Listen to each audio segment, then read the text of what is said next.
Halo pemirsa, selamat datang di Jurnal Presiden, program yang merangkum berbagai kegiatan Presiden dan Wakil Presiden Republik Indonesia selama sepekan terakhir.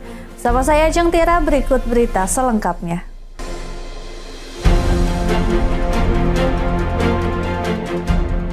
Informasi yang pertama, pemirsa, Presiden Prabowo Subianto menerima kunjungan delegasi pengusaha Korea Selatan di Istana Merdeka Jakarta. Pertemuan ini membuahkan komitmen investasi tambahan untuk mendorong pertumbuhan ekonomi Indonesia. Presiden Prabowo Subianto menerima kunjungan kehormatan Chairman Lotte Group Shin Dong-bin bersama delegasi Federation of Korean Industries di Istana Merdeka Jakarta pada Senin 28 April 2025. Pertemuan ini membuahkan komitmen investasi tambahan dari sejumlah perusahaan Korea Selatan di berbagai sektor strategis Indonesia. Menteri Koordinator Bidang Perekonomian Erlangga Hartarto menjelaskan 19 pengusaha Korea hadir dalam pertemuan tersebut, dengan 18 diantaranya telah memiliki investasi aktif di Indonesia. Total investasi yang telah direalisasikan mencapai hampir 15,4 miliar dolar Amerika Serikat, dengan rencana investasi tambahan sebesar 1,7 miliar dolar. Salah satu sorotan utama adalah proyek Lotte Chemicals yang dijadwalkan diresmikan pada September atau Oktober 2025. Presiden Prabowo secara prinsip menyetujui partisipasi Indonesia dalam pengembangan pabrik petrokimia tersebut dengan penugasan kepada Danantara untuk melakukan kajian dan tindak lanjut investasi. Sejumlah perusahaan lain seperti KB Financial, Hyundai Motor, POSCO, EcoPro, dan KCC Glass juga melaporkan perkembangan investasi mereka. Mereka melanjutkan kerjasama di sektor perbankan, otomotif, baja, bahan baku katoda, hingga industri kaca, dengan harapan dukungan pemerintah terhadap harga gas bumi yang kompetitif. Delegasi Korea Selatan mengapresiasi keterbukaan pemerintah Indonesia dalam mendengar aspirasi dan rencana bisnis para investor. Pertemuan ini diharapkan mendorong pertumbuhan ekonomi nasional, membuka lapangan kerja baru, serta mempercepat transformasi industri di berbagai sektor strategis. Ajeng Tiara, Galuh Anggara melaporkan.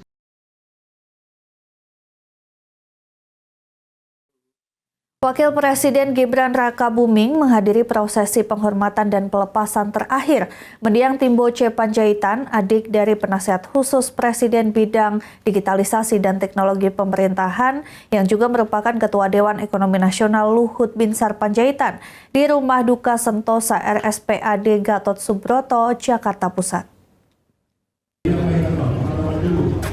Tiba sekitar pukul 8.10 waktu Indonesia Barat, kehadiran Wapres disambut oleh kakak mendiang Luhut Binsar Panjaitan beserta keluarga besar.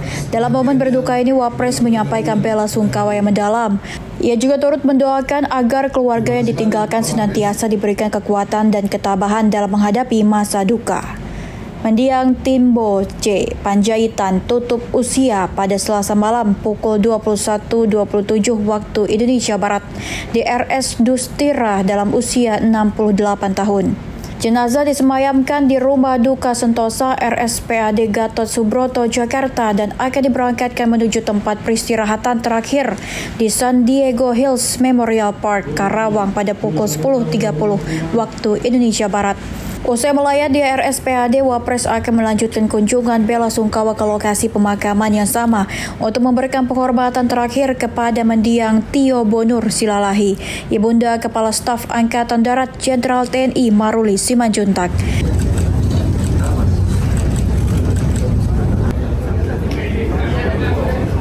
Dari Jakarta, Angga Dagung, Berita Nasional TV.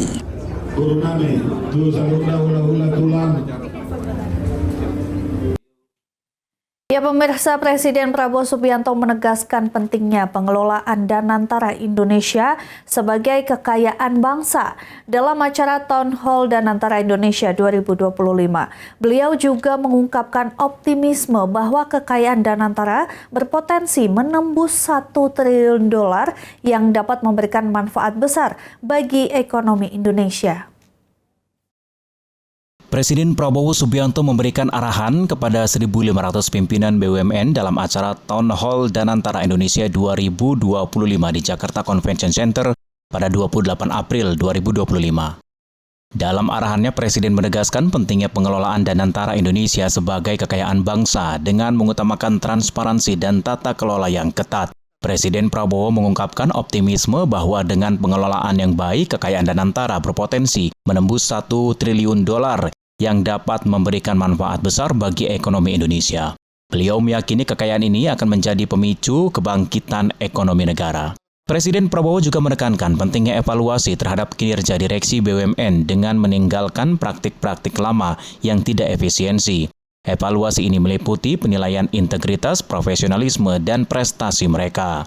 Acara Town Hall Danantara Indonesia 2025 menjadi momentum penting bagi Presiden Prabowo untuk menegaskan arah baru BUMN yang lebih profesional, transparan, dan berorientasi pada kepentingan rakyat Indonesia. Ya, jadi tadi saya menyampaikan bahwa Danantara ini adalah kekayaan bangsa Indonesia.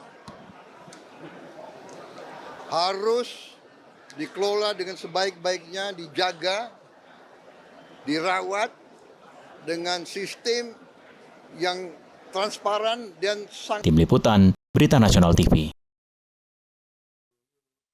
Selanjutnya, Presiden Prabowo Subianto menegaskan direksi Danantara yang malas atau menyalahgunakan fasilitas dan kewenangan akan diganti. Dalam arahan di Town Hall Meeting, Prabowo juga mendorong pengelolaan aset negara dengan integritas dan profesionalisme. Presiden Prabowo Subianto menegaskan pentingnya integritas dan profesionalisme dalam pengelolaan Badan Pengelola Investasi Daya Anagata BPI Nusantara atau Danantara, serta badan usaha milik negara. Dalam agenda Town Hall Meeting di Jakarta International Convention Center pada Senin 28 April 2025, Prabowo mengingatkan seluruh direksi untuk mengelola aset negara dengan baik, transparan, dan menjauhkan diri dari praktik-praktik lama yang tidak efisien. Prabowo menyampaikan optimisme bahwa jika dikelola secara benar dan profesional, nilai aset yang berada di bawah pengelolaan Danantara dapat mencapai $1 triliun Amerika Serikat. Ia menekankan bahwa tanggung jawab pengelolaan aset bangsa memerlukan kerja keras, disiplin, dan komitmen yang tinggi. Tak hanya menyoroti kinerja keuangan, Prabowo juga menggarisbawahi pentingnya evaluasi terhadap akhlak dan watak direksi. Baginya tidak boleh ada toleransi terhadap pegawai yang malas atau menyalahgunakan kewenangan. Ia menegaskan pegawai yang terbukti melakukan penyimpangan harus segera diganti. Presiden juga mendorong agar promosi diberikan kepada pegawai berprestasi tanpa memandang suku, agama, ras, latar belakang, ataupun politik. Menurutnya, seluruh jajaran harus bekerja untuk kepentingan bangsa dan rakyat Indonesia. Saya menyampaikan bahwa Danantara ini adalah kekayaan bangsa Indonesia. Harus dikelola dengan sebaik-baiknya, dijaga, dirawat dengan sistem yang transparan dan sangat ketat. Karena ini adalah kekayaan yang luar biasa. Hajeng Tiara, Galuh Anggara, Berita Nasional TV. Pemirsa, informasi lainnya akan kami sajikan usai jeda. Tetap saksikan Jurnal Presiden.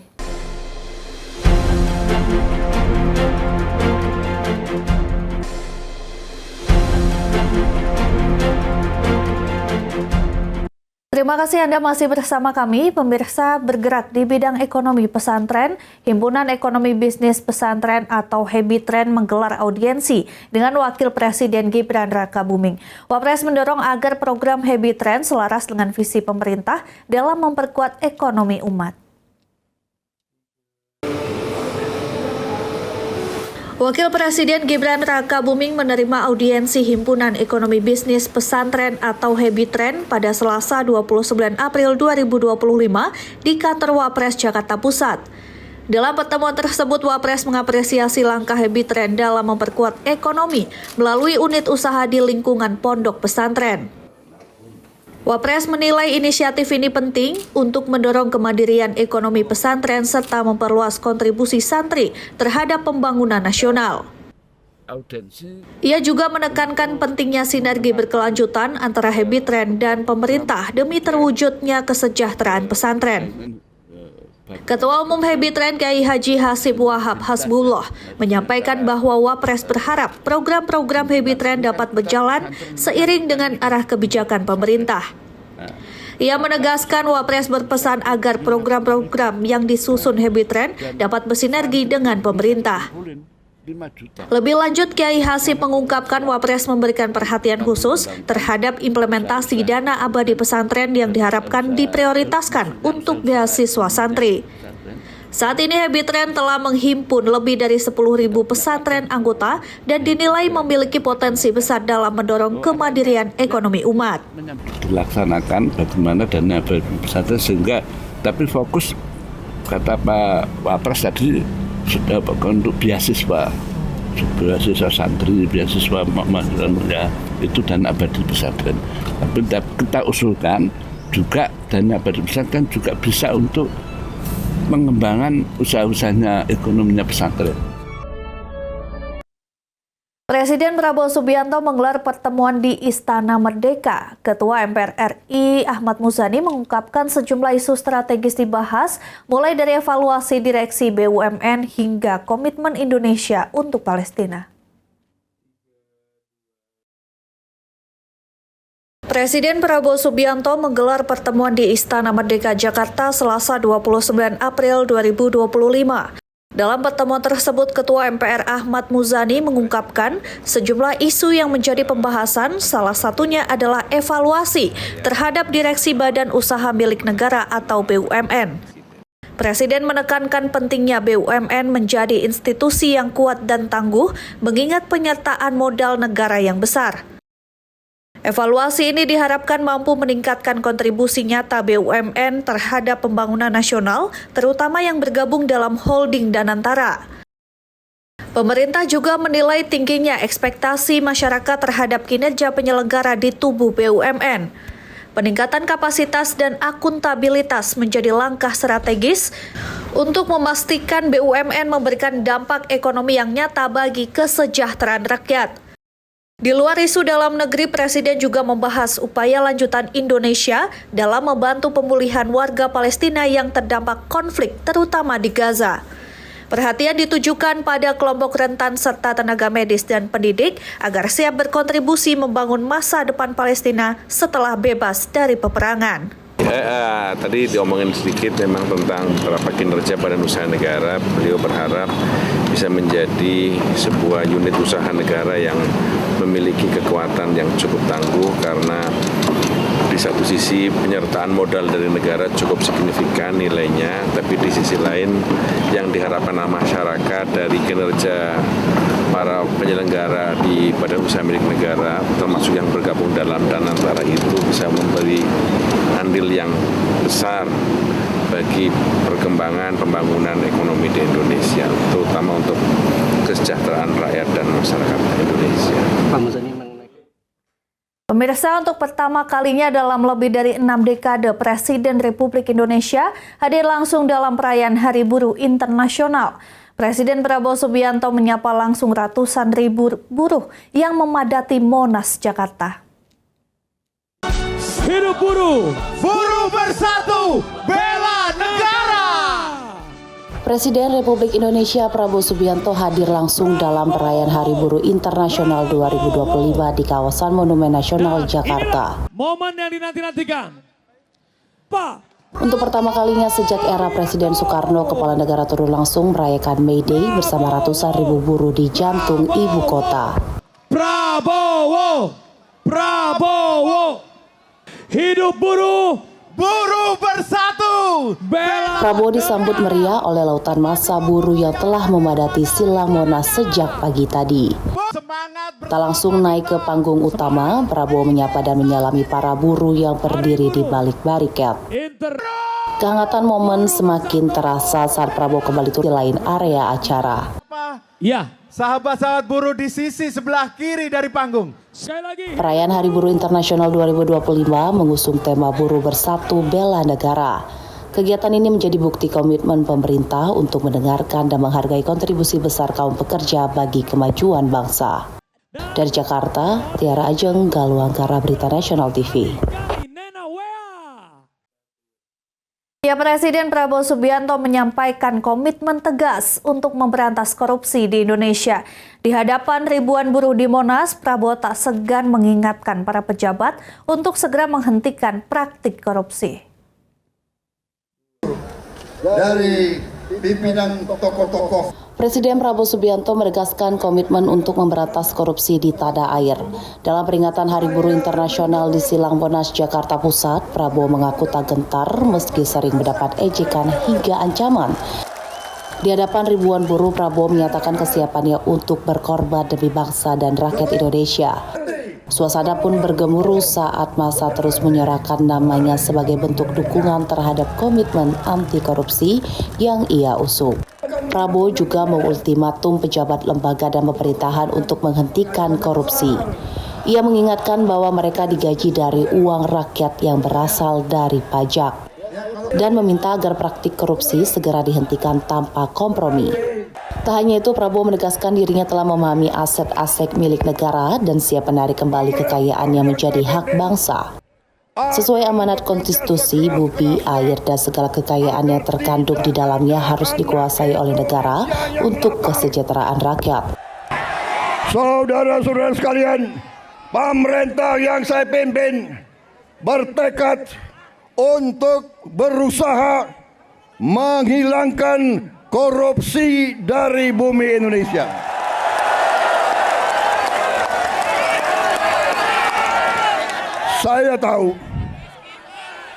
Saya tahu bahwa ini bukan pekerjaan ringan. Ini pekerjaan berat. Pekerjaan berat. Saya tiap hari diejek, tiap hari diancam, tiap hari macam-macam, tapi saya tidak gentar.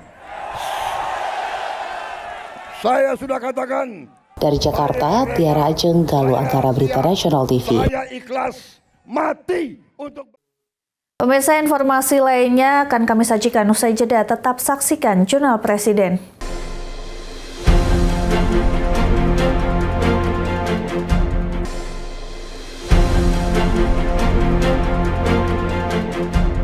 Terima kasih Anda masih menyaksikan Jurnal Presiden. Pemirsa, ribuan buruh memadati Monumen Nasional untuk memperingati Hari Buruh Internasional atau May Day 2025. Presiden Prabowo Subianto turut hadir dan mengumumkan sejumlah kebijakan baru untuk meningkatkan kesejahteraan pekerja. Indonesia, Prabowo Subianto. Presiden Prabowo Subianto menghadiri peringatan Hari Buruh Internasional atau May Day 2025 yang digelar di Monumen Nasional Jakarta. Ribuan buruh dari berbagai daerah memadati lapangan sejak pagi untuk menyambut langsung kehadiran kepala negara. Suasana semakin meriah saat Prabowo tiba di lokasi didampingi sejumlah pejabat negara. Dalam pidatonya, Presiden Prabowo mengumumkan pembentukan Dewan Kesejahteraan Buruh Nasional yang bertugas memberikan masukan kepada Presiden terkait regulasi yang lebih berpihak pada pekerja. Dewan ini juga akan terlibat aktif dalam upaya menghapus sistem outsourcing atau pekerja alih daya yang selama ini jadi sorotan kaum buruh. Prabowo menegaskan bahwa penghapusan outsourcing harus dilakukan dengan cermat dan realistis, tanpa mengganggu iklim investasi. Pemerintah ingin melindungi buruh, namun juga tetap menjaga keberlangsungan industri agar lapangan kerja terus tersedia.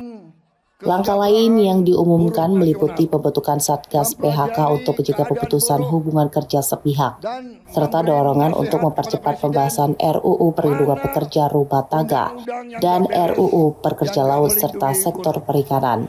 Presiden juga menegaskan negara akan turun tangan jika terjadi ketidakadilan terhadap buruh. Saya ingin memberi hadiah kepada kaum buruh pada hari ini. Saya akan membentuk segera Dewan Kesejahteraan Buruh Nasional. Dari Jakarta, Tiara Ajeng, Galuangkara, Berita Nasional TV. Ya, Presiden Prabowo Subianto menerima laporan terkini soal ketahanan pangan nasional dari Menteri Pertanian Andi Amran Sulaiman. Sejumlah capaian signifikan diungkapkan, termasuk stok beras yang menyentuh angka tertinggi dalam 23 tahun terakhir. Alhamdulillah. Presiden Prabowo Subianto menerima laporan langsung dari Menteri Pertanian Andi Amran Sulaiman terkait ketahanan pangan nasional dalam pertemuan yang digelar di Istana Merdeka, Jakarta. Dalam laporannya, Menteri Amran menyampaikan sejumlah capaian signifikan stok beras nasional saat ini telah mencapai 3,4 juta ton, menjadi yang tertinggi dalam 23 tahun terakhir. Jika tidak terdapat kendala, stok ini diperkirakan akan menembus 4 juta ton dalam waktu dekat. Selain itu, serapan beras dalam beberapa bulan terakhir juga menunjukkan kemajuan. Sepanjang Januari hingga April 2025, serapan telah mencapai 1,7 juta ton, meningkat drastis dibanding rata-rata serapan beras dalam 5 hingga 10 tahun terakhir, yang hanya berada di angka 1,2 juta ton per tahun. Menyambut puncak panen jagung nasional pada bulan Mei, pemerintah telah menyiapkan strategi untuk menyerap produksi dalam jumlah besar. Produksi jagung disebut berada dalam kondisi baik dan diperkirakan memberikan kontribusi penting bagi pemenuhan kebutuhan dalam negeri.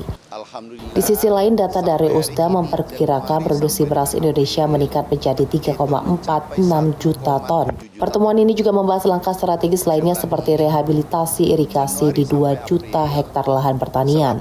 Kolaborasi antara Kementerian Pertanian dan Kementerian PUPR akan menjadi bagian dari upaya pemerintah memperkuat infrastruktur pertanian, bagian-bagian dari komitmen menjaga ketahanan pangan nasional berbasis data. Hari ini Alhamdulillah kami dipanggil Bapak Presiden untuk melaporkan perkembangan pangan kita per hari ini. Saat ini stok kita hampir 3,4 juta ton.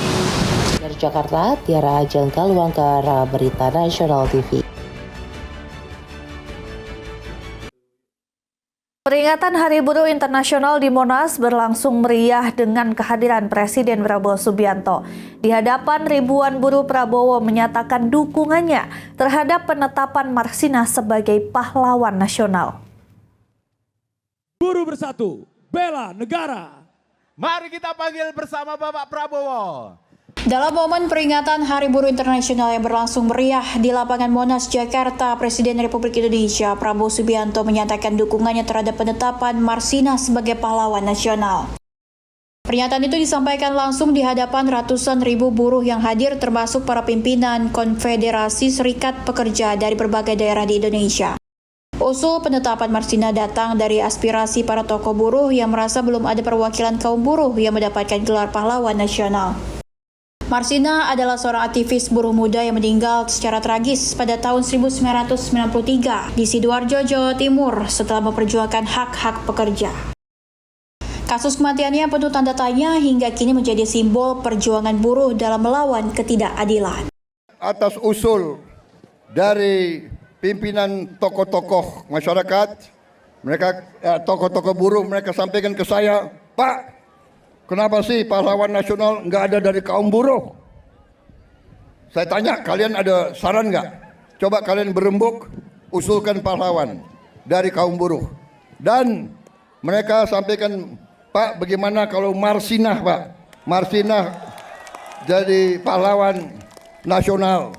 Asal seluruh pimpinan buruh mewakili kaum buruh sepakat, saya akan mendukung Marsinah menjadi pahlawan nasional. Dari Jakarta, Tim Liputan Berita Nasional TV. Pemirsa, demikian informasi Jurnal Presiden kali ini. Terus saksikan Berita Nasional TV. Saya Ajeng Tira beserta kru yang bertugas pamit undur diri. Terima kasih dan sampai jumpa.